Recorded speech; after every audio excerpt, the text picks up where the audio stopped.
Reporter exclusive. നിയമസഭയിൽ വീണ്ടും കാത്തിരിക്കുന്നത് വി.ഡി. സതീശൻ പിണറായി പോര്. മുമ്പിരുന്ന കസേരകളിൽ മാറിയിരുന്നുള്ള പോരാട്ടത്തിനാണ് സഭ സാക്ഷ്യം വഹിക്കാൻ പോകുന്നത്. മുഖ്യമന്ത്രിയെ തീരുമാനിച്ച അതേ ദിവസം തന്നെയാണ് പ്രതിപക്ഷ നേതാവിനെയും തീരുമാനിച്ചത്. നമുക്ക് ലഭ്യമാകുന്ന വിവരം സംസ്ഥാന കമ്മിറ്റി അംഗങ്ങൾ കൈ ഉയർത്തി പിന്തുണ അറിയിച്ചാണ് പ്രതിപക്ഷ നേതാവിനെ തെരഞ്ഞെടുത്തത് എന്നാണ്. എതിർക്കുന്നവരുണ്ടെങ്കിൽ കൈ ഉയർത്താമെന്ന് നേതൃത്വം അറിയിച്ചു. എല്ലാവരും ഒറ്റക്കെട്ടായി പിണറായിയെ പിന്തുണയ്ക്കുകയായിരുന്നു. ഒരാൾ പോലും എതിർപ്പുയർത്തിയില്ല. സംസ്ഥാന സെക്രട്ടറി എം വി ഗോവിന്ദനാണ് കൈ ഉയർത്താൻ ആവശ്യപ്പെട്ടത്. റാഹിസ് റഷീദുണ്ട്. റാഹിസ് റഷീദ്, കസേരകൾ മാറുന്നു. പ്രതിപക്ഷത്തിരുന്നയാൾ മുഖ്യമന്ത്രി, മുഖ്യമന്ത്രി കസേരയിലിരുന്നയാൾ പ്രതിപക്ഷത്തേക്ക്. ഇപ്പോൾ റഹീസ് നിൽക്കുന്നത് പ്രതിപക്ഷ നേതാവ് പിണറായി വിജയന്റെ വാടക വീട്ടിലാണ്. അവിടേക്ക് അല്പസമയത്തിനുള്ളിൽ നേരത്തെ പ്രതിപക്ഷ നേതാവായിരുന്ന ഇപ്പോൾ മുഖ്യമന്ത്രിയാകാൻ പോകുന്ന വി.ഡി. സതീശൻ എത്തുകയും ചെയ്യും. ആ കൗതുകം വളരെ പ്രധാനപ്പെട്ടതാണ്. പ്രതിപക്ഷ നേതാവ് സ്ഥാനത്തേക്ക് പിണറായി വിജയൻ എത്തിയതും ഐക്യകണ്ഠേനയാണ്. ഒരാൾ പോലും എതിർപ്പ് പറഞ്ഞില്ല, ഒരാൾ പോലും കൈ ഉയർത്തിയില്ല എന്നാണ് മനസ്സിലാക്കുന്നത്. അല്ലേ റഹീസ്?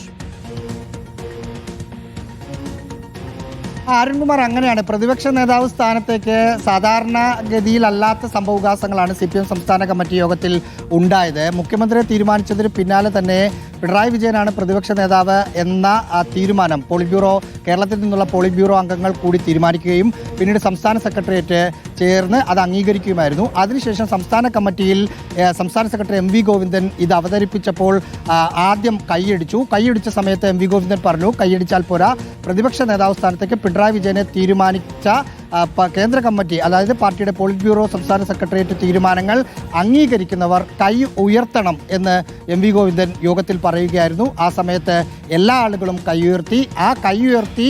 അവർ കൈ താഴ്ത്തിയ സമയത്ത് ഇനി ആർക്കെങ്കിലും എതിർപ്പുണ്ടെങ്കിൽ അവർക്കും കൈ ഉയർത്താം എന്ന് എം വി ഗോവിന്ദൻ പറഞ്ഞു. പക്ഷേ ഒരാൾ പോലും എതിർപ്പുണ്ട് പിണറായി പ്രതിപക്ഷ നേതാവായി വരുന്ന കാര്യത്തിൽ എന്ന നിലയിൽ ഒരാൾ പോലും കൈ ഉയർത്തിയില്ല. അങ്ങനെ ഐക്യകണ്ഠേനയാണ് പ്രതിപക്ഷ നേതാവായി CPM സംസ്ഥാന കമ്മിറ്റി പിണറായി വിജയനെ തെരഞ്ഞെടുത്തത്. അല്പസമയത്തിനകം വി.ഡി. സതീശൻ എന്ന നിയുക്ത മുഖ്യമന്ത്രി പിണറായി വിജയനെ കാണാൻ വേണ്ടി എത്തും. നമ്മൾ തൊട്ടയൽപക്കത്തായ തമിഴ്നാട്ടിൽ കണ്ടതാണ്. മുഖ്യമന്ത്രിയായ ശേഷം വിജയ് മുൻ മുഖ്യമന്ത്രിയായ MK സ്റ്റാലിനെ വീട്ടിലെത്തി കണ്ട ഒരു രീതി. ആ രീതിയിലേക്ക് തന്നെ കേരളത്തിൽ പോകുന്നു വി.ഡി. സതീശൻ. അല്പസമയത്തിനകം ഇവിടെ എത്തും.